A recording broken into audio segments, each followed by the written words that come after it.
Tennis Gambling Podcast on the Sports Gambling Podcast Network is brought to you by Fantasy. Sign up with Mercado SGPN. Get 50% bonus up to $1,000. That's about Edge Boost, or it's $50 per month on your sports gaming transactions. Go to edgeboost.bet, promo code SGPN. We're also brought to you by Rhythm. Leading data from picks and props. Try it out for free for a week by going to sports.com. RITHMM. And welcome, everybody, to the Tennis Gambling Podcast here on the Sports Gambling Podcast Network. It is currently Friday morning, early Friday morning, roughly midnight Eastern Time on February 21st. I'm as always, Scott Reichel, once again going solo for this pod. Time to get into the semifinals in Doha. We're going to preview both matchups taking place on Friday morning.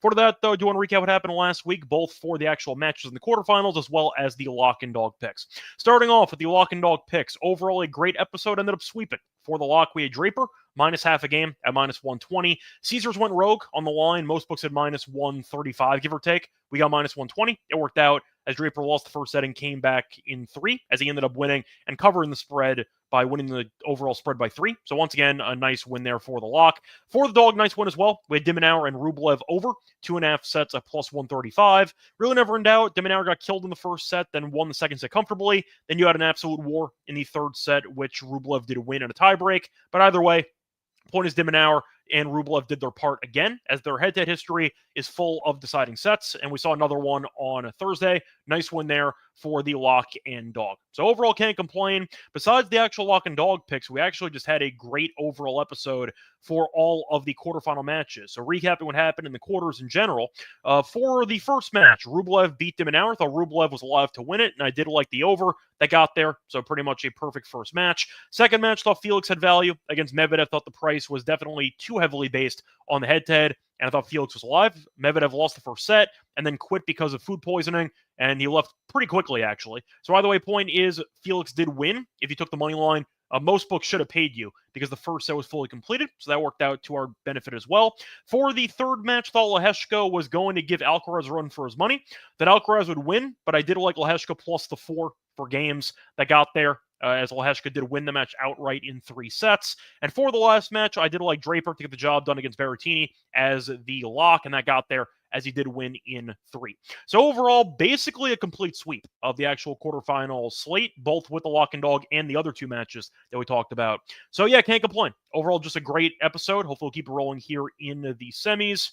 Man's asking where I'm located. Brooklyn in New York. Neil, welcome to the show. Hopefully you enjoy the content, so welcome, of course.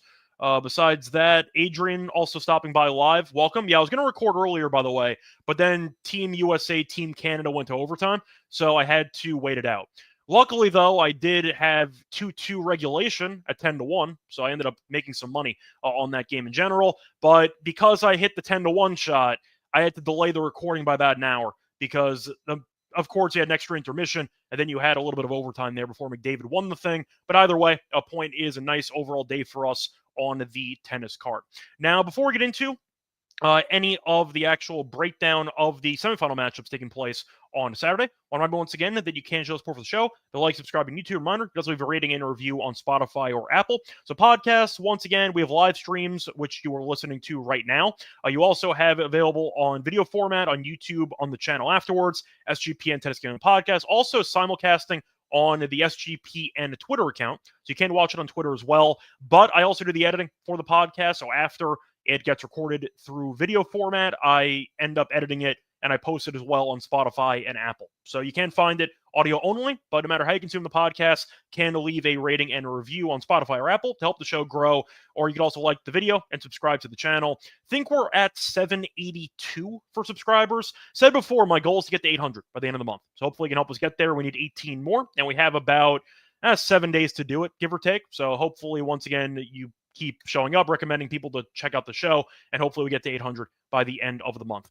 Anyway, also a reminder, everyone, to check out the merch store on the SGPN website. We have a lot of great Tennis Game Podcast merch with sweatshirts, t-shirts, and mugs, all high quality, all affordable, and we also have a great deal going on with the SGPN merch store because you can gear up for March with Merch Madness, promo code MADNESS at checkout for 20% off in the SGPN store on anything. Get it now before the promo code is done. So once again, if you want to get yourself a Tennis Gaming Podcast shirt or a hoodie or even a mug, don't forget to use the promo code MADNESS, spelled the usual way, for 20% off at checkout on the SGPN merch store.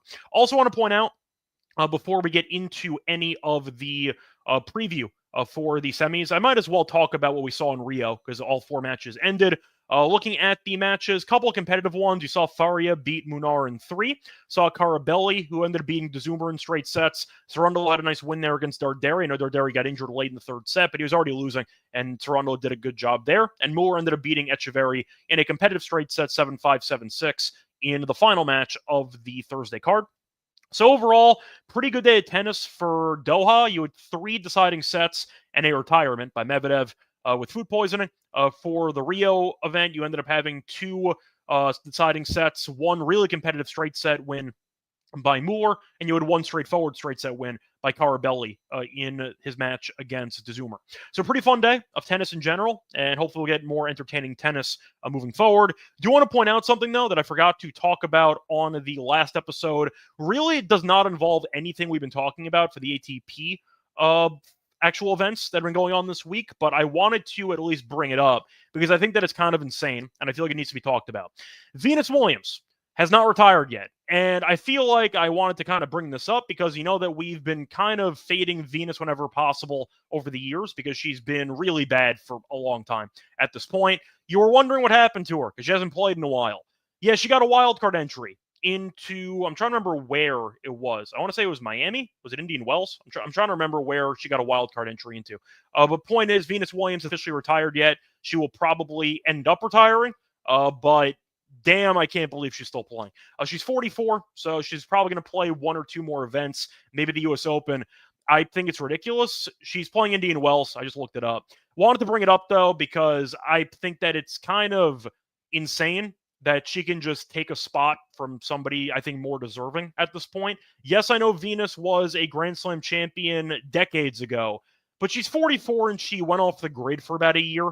I feel like getting a wildcard spot for existing is kind of insane to me, and I feel like she took away a spot from somebody who probably deserved it, whether it was qualifying or even just based on somebody of merit who's actually been active on tour for the last year. But Venus has not played a single tennis match since Miami 2024. She played in, I don't know, about a year, give or take, and she just got free entry into a 1,000 event, which I think is kind of ridiculous. I understand that Indian Wells wants to sell tickets, and I get that they are a 1,000 event, so it's in America. You want one of your star players. The stardom for Venus, I'd say, faded a long time ago. I made this joke before, and I feel like it aged pretty well. Venus really needs better hobbies, or more hobbies, because tennis has kind of ended for her a long time ago, and she's still trying to hang around whenever. So I wanted to mention it, thought it was kind of a weird side story that I wanted to bring up that I forgot about. But Venus playing at 44 and getting free entry into a 1,000 event where she's probably going to get her ass kicked in the first round, I think it's insane. At least she should have been forced to qualify or play a couple of matches prior to Indian Wells. But walking in basically off the street, off a year layoff at 44 and getting a free spot into a 1,000 event, with 1,000 event prize money, you're taking a spot from somebody who probably could use that money more than you can. I wanted to mention it, wanted to bring that up. For the Sinner stuff, I was going to mention that potentially over the next week, but to be honest, I kept forgetting about it. Wanted to mention Venus, though. Thought I was going to keep it relatively light.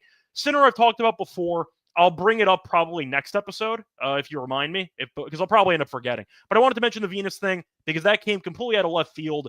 The Sinner thing, to mention it briefly, I thought he would get suspended for a month. He got 3. So I was on the right track. He's not missing a Grand Slam event. I'll go more into detail on that in the future. But the Venus thing kind of just caught me off guard, and I wanted to mention it. I think it's insane that she's getting a wildcard entry into 1,000 event at 44. If she wanted to qualify, sure. If she was going to get a wildcard entry, she probably has to play a couple matches first. But getting a free entry at 44, I think is insane. And I guarantee you everybody in the field is praying to play against her in the first round because it's free prize money. Anyway, wanted to mention that as a kind of a side story that I thought was worth talking about. But anyway, time to get into the 2 matches taking place in Doha on Friday. For that, though, I remember once again that we are brought to you by Edge Boost, because Edge Boost is partnered up with SGPN. And a reminder that Edge Boost is the premier Visa debit card for bettors. And Edge Boost card allows you the ability to avoid the hassle of having your card denied at the sportsbook, DFS site, sweepstakes sites, racetrack, and casino. You can also earn a bunch of cashback rewards of $50 per month by using your cashback, once again, rewards with the Edge Boost card. A reminder, your money's safe as the card is FDIC insured, and best part is there are no credit checks, and it's completely free. A reminder, sign up today with the promo code SGPN to get better cashback rewards in instant tier 2 status. A reminder, the EdgeBoost.bet promo code SGPN, EdgeBoost.bet promo code SGPN. We're also brought to MyBookie. MyBookie was with SGPN from the beginning, and they're back with us. The place to bet in every sport. They have props in every game. Live door casino. They also accept customers from a ton of locations. Easy deposit and lightning fast payouts with crypto. And a reminder, head to mybookie.ag, promo code SGPN, so you get 100% deposit match with a $1,000 and a $10 casino chip. Mybookie.ag, promo code SGPN.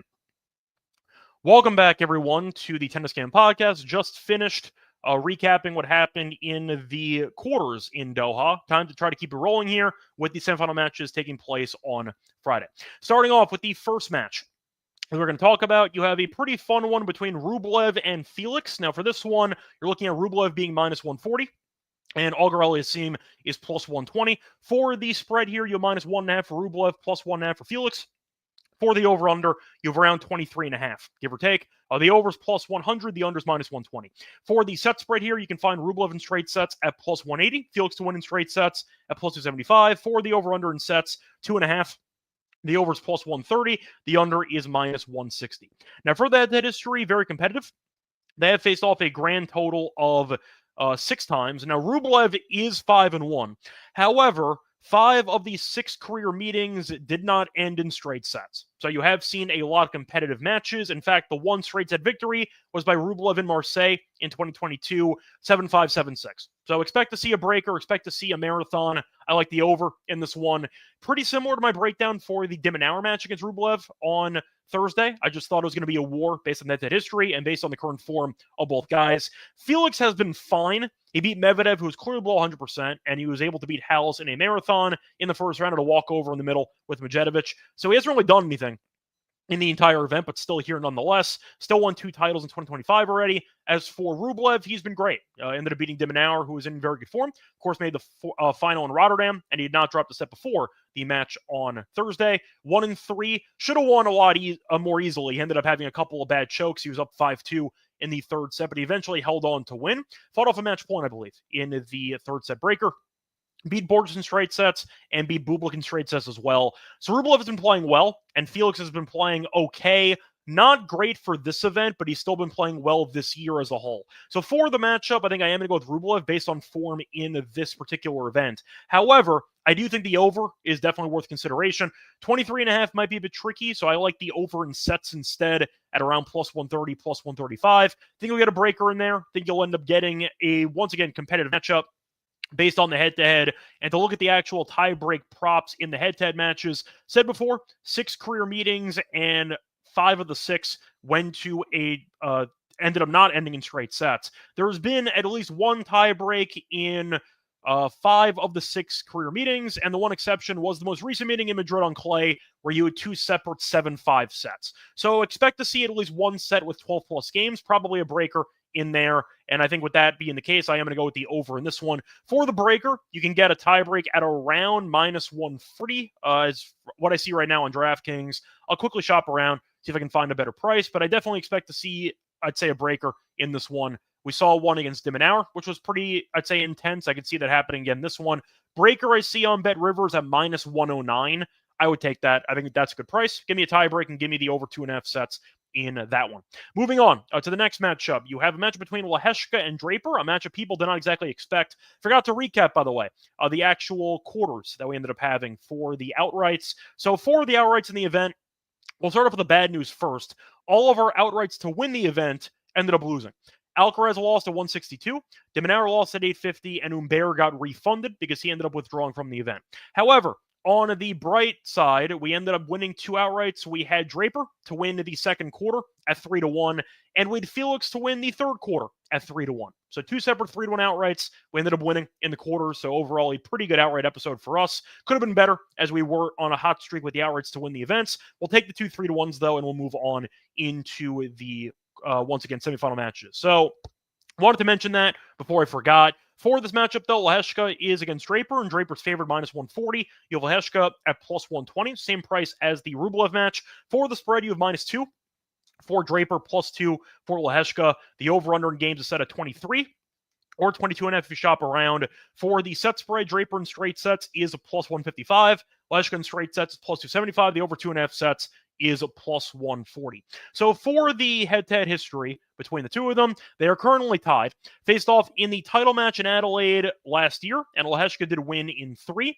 Faced off in Paris once again last year, but a couple months later, about 10 months later, and ended up seeing Draper win that one in straight sets. So head-to-head on hard court is close. Lehecka, though, has been great in the entire event, as he was able to beat some good competition, beat Dimitrov, come back from injury, but still won in straight sets, beat Morozin in straight sets, and beat Alcaraz in 3. Anytime you beat a top 3 guy in the world, still impressive. I know Alcaraz lost a set to Nardi the round prior, and he was kind of, I'd say, leaking oil, so to speak. Not playing great tennis for his standards, but still, point is, it's a good win against a top 3 player on hard court, so his confidence should be very high. He also has been good this year in general. As for Draper, he had a pretty easy path early on. Beat Papirin in straight sets, beat O'Connell in straight sets, and beat Berrettini in 3 after dropping the first set.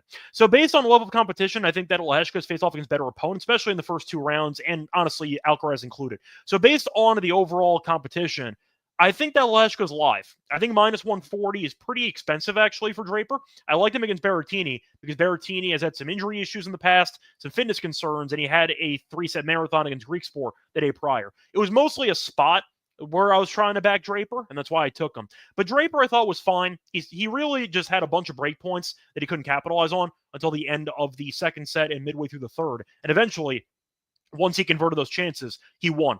But I thought Berrettini would struggle as the match got longer and more physical, and he did. So that's kind of how I expected the match to play out. Lehecka, though, I know also just came back from injury. I like him a lot. I think he's a very good player, and I think that he can overpower Draper at times and that he can find some openings on a Draper serve to potentially break. I see a close matchup, though. I like the over in this one, but I think you're looking at what should be a potential 3-set marathon, so I don't mind the plus 140 for the over 2.5 sets. For the money line, though, or the games, I don't mind Lehecka plus the games at 2, or the money line at plus 122. Might be close, might come down to the wire, but I think that minus 140 is not that appealing for me for a matchup between 2 arguably even opponents, and one guy has faced clearly better competition as far as I'm concerned, and he's a dog. So give me Lehecka for the plus money at plus 120 as my main thought on the side for the second match of the semis. Anyway, that's going to wrap it up for the preview of the semifinal matches in Doha. Now it's time for the lock and dog picks.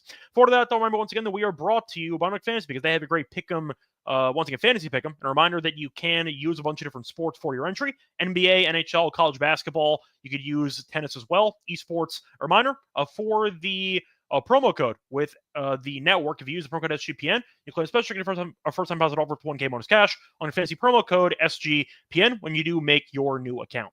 We're also brought to by Rhythm. If you want to try out betting models, will Rhythm help you with that? You can do it 3 ways. Either one, you have Rhythm build one for you from scratch. You can build one yourself or copy one from the leaderboard, so you have to do none of the work while also getting all the benefits of a well-made model. A reminder, though, try out college basketball, NBA, golf, NBA. They really just have everything you could think of, and they have props as well. And a reminder, try it out for free for a week by using the link, sportscom.com/rhythm, sportscom.com/RITHMM.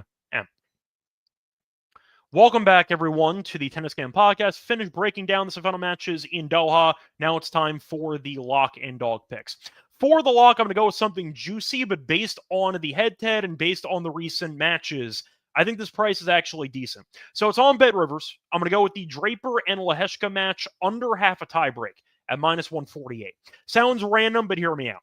DraftKings is minus 175. That's first. So BetRivers did go rogue, gave you about 27 cents off, which I'll take every time. So I do like the price you're getting for this option. Now, they faced off in 5 sets. Said before, in Adelaide and in Paris last year, 5 sets, 0 breakers. So the head-to-head history does support the idea of a couple 6-4s and 6-3s over the course of this matchup. Plus, over Lehecka's last 6 matches, he's had 0 tie breaks. In the last 6 matches combined, 0 tie breaks. So I do like that current form. And Draper has not had many breakers recently, too. 3 of his last 4 matches out of a breaker. And we know Berrettini was kind of a tie-break machine. He had 0 tie breaks against Berrettini in the quarterfinals. So based on the recent, I'd say, lack of breakers for both of their matches and the head-to-head history, having 5 sets and 0 breakers, and the price differential at minus 148 compared to minus 175 on DraftKings, like the play. I'll go with the under half a tie break in the Draper match at minus 148 as my lock. For my dog, I am going to go with the Felix and Rublev match. Mentioned it before. I'm going to rinse and repeat the dim and hour strat. Give me the over 2.5 sets at plus 135. So Felix has been vulnerable lately. He has dropped at least one set in 3 of his last 4 matches. And said before, the head-to-head's been very competitive. 5 of the 6 career head-to-head meetings did not end in straight sets. So based on the head-to-head history, I do think that there's a lot of value at plus 135. Rublev was able to beat dim and hour. He looked good throughout the match, but the issue was he had a hard time closing. And I do think that can be an issue potentially with Felix in this one. He might get up early, then maybe he'll fall apart in the second set and regroup for the third. But based on that history, it's really tough to ignore. Plus 135 when you have been really just getting this in almost every head-to-head meeting, I think it's a great price. 5 of 6 once again, and it's plus 135. Great deal. I'll take it now before the line moves. I believe that's on Caesars for the best price there. So once again, the lock and dog picks for the semis. The lock's going to be on Draper and Leheshka under. Half a tie break at minus 148. The dog will be on the over 2.5 sets in the Felix and Rublev match. That's going to wrap it up. That's plus 135, by the way. That's going to wrap it up for this episode. We're back once again for the final in Doha. Probably not going to be able to cover much for Rio because of the actual time the matches end and how they space them out. So apologies there if you're looking for Rio stuff. Point is, though, for Doha, back for the final. Reminder, you can show support for the show by like subscribing. You can also leave a rating and a review on Spotify or Apple. Reminder, check the merch store as well. Use the code MADNESS for 20% off for, once again, Merch Madness. So just keep that in mind. And a reminder, for the actual, I'd say, plugging of my own social media stuff, you can find me on Twitter at Reichel Radio. Till next time, good luck to all of you and all of your bets. Bye, everyone.